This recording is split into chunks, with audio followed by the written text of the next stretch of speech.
Now, apart from wrenching on cars and working on them and making them go fast, I actually really enjoy filming cars. And you would think, duh, you have a YouTube channel, of course you enjoy filming cars, but I enjoy filming cars and making what I'll call cinematic videos with them. If you follow me on Instagram, I do a lot of this over there. You'll see some cool videos that I made. But I thought I would make a video today showing you guys the equipment that I use and kind of go through a shoot. We'll just take the 2005 STI out to a nice little spot, and I'll kind of walk you guys through the shoot and kind of how I do things. I don't really have a whole lot going with either car right now, so figured I'd kind of change things up a little bit. As far as what I'm filming on, all of my YouTube videos and most of my Instagram videos are done on the Sony a7 IV, and I'm using the Sigma 24-70 f2.8. This is a really good setup. It does everything all around from photo to video, which is great for me being a hybrid shooter. It's got pretty good low light performance.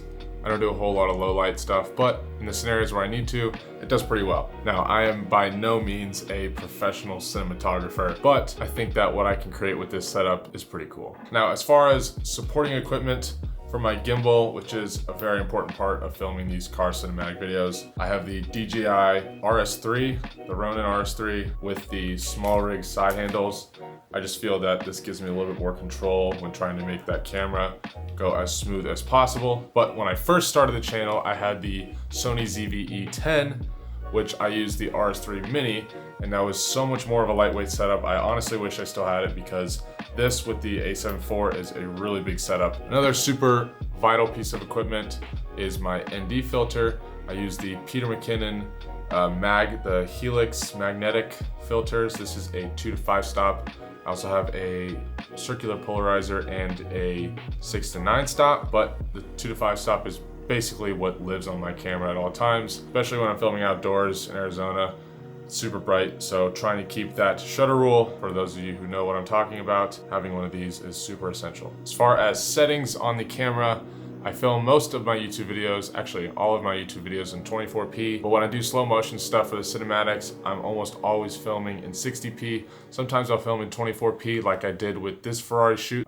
For another video example, this S15 shoot that I just did, that was filmed in 60p and then slowed back down to 24. It just allows you to get a little bit more smoother motion, especially when you're getting those super slow cinematic shots. But for a lot of the vlogging stuff, it's all in 24p. I do film everything, including the vlogs, in S-Log3. It is a lot of work color grading, but I feel like the end result is a lot better than the standard profile. It does take some time to get used to with grading that, but once you get a workflow down, it's pretty easy. Ultimately, filming with what you got is more important than having the best camera. I know that is kind of like a broken record amongst the photography and videography community, but it is pretty true.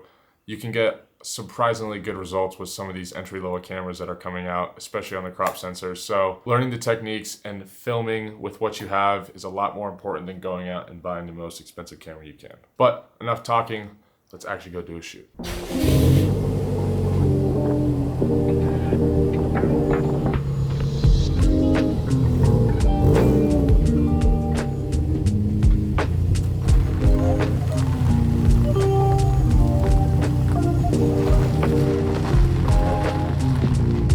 Honestly, I've been driving the 2005 STI a little bit more often, and I will say this car may be a little bit of a clunker, but it's still a lot of fun. There's just something to be said about the retro early 2000s JDM cars.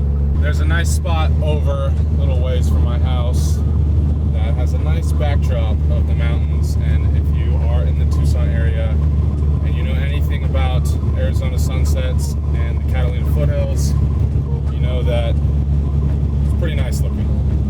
You kind of see them over there, but when the sun sets, it looks really nice. Nothing too crazy, but pretty nice backdrop of the mountains. This is like kind of one of my favorite new spots, especially for photo. I don't know, it's really nice. You got the road and you know, the forest, not forest, but you know what I mean, with the mountains in the background and these super nice houses up here. Can't really see them, but they are pretty nice. So I have the gimbal right here. I'm gonna get the camera rigged up in the gimbal, and then we will kind of start to shoot. So since I have my main camera set up in the gimbal, I went ahead and threw you guys onto the Osmo Pocket 3. This camera is actually incredible for what it's worth, for what you're paying for. It's a pretty good camera, especially for this like behind the scenes stuff that we're about to do. I'm gonna kind of throw you guys over on the other side of the road so that way nobody runs over the camera. That way you can see what I do when I go through these shoots. On top of the fact that it comes with one of the DJI mics, I would say it's definitely worth investing if you're by yourself, which I am, unfortunately. Hopefully nobody comes through and runs over that camera because I'm gonna be really upset. I have everything set up, filming in 60p in S-Log3. I have my exposure set up. So I'm gonna start off with this front shot.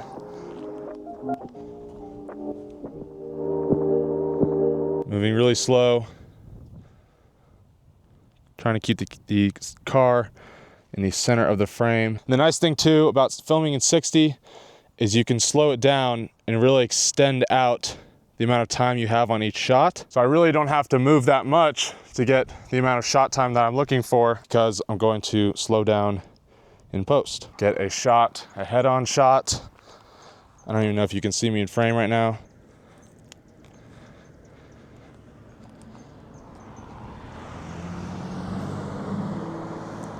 Everybody's looking at me like I'm an absolute idiot, but that's okay. I'll do one here of the headlight. Really like this shot. That STI logo with the white really just pops. Maybe do one of the grill here. Then we can move on to the rear of the car and do a push-in orbit. These are always kind of tricky. You can achieve this effect in post, but I think it looks better if you're doing it in person. Now that we're back here, get some shots of the wing. I usually stay in a focal length of 24 because the A7 IV does crop in when you film in 60. So in reality, I'm really filming in 36 right now, but I think it looks good. I'm gonna try not to fall off the side of the cliff here, but no guarantees.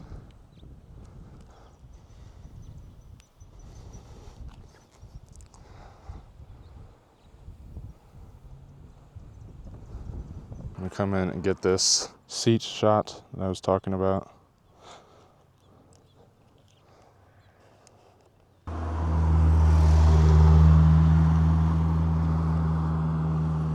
And now I'm gonna do kind of a reveal shot of the mountains.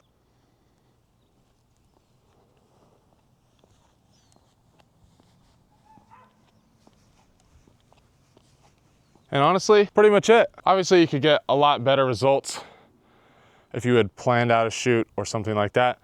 But for Instagram and YouTube, I think this works just fine. It is a pretty good view, I do say. For some odd reason, I was getting these like really bad focus jitters. I'm not sure why that's happening. Maybe something with the gimbal, I don't know. This is part of learning and getting better, is going through issues with this. But I think the footage will turn out really good. Obviously, the location, in my mind, is pretty good for something on such quick notice. I mean, this is literally like 10 minutes away from my house, and I'd say it's a pretty good shoot spot. I'm gonna grab a couple photos and then probably head out, but without wasting any more time, here's the finished result of what we just shot.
I will say these summer Arizona sunsets are actually crazy. I really don't think that the camera is doing it justice on this, but I gotta find a spot where I can get the sunset and the car in the same shot, because that would be pretty cool. There is still a lot that comes down to how you edit and how you color grade, but that's like a totally different topic. I think that just going over the basics for today in this video. But if you guys want to see my color grading process, I guess I could do a video on that. But that's a whole different ballgame. I really enjoy this kind of stuff. I think it's fun. I think it's kind of cool. Sometimes you get like a really cool shot and it just like makes it all worth it. But let me know what you guys think. Do you guys want to see more of like the cinematic stuff? Because I think it'd be kind of cool to bring to the channel. I might just bring it regardless. I think that's going to wrap this one up. Appreciate you guys for watching. We'll see you in the next one.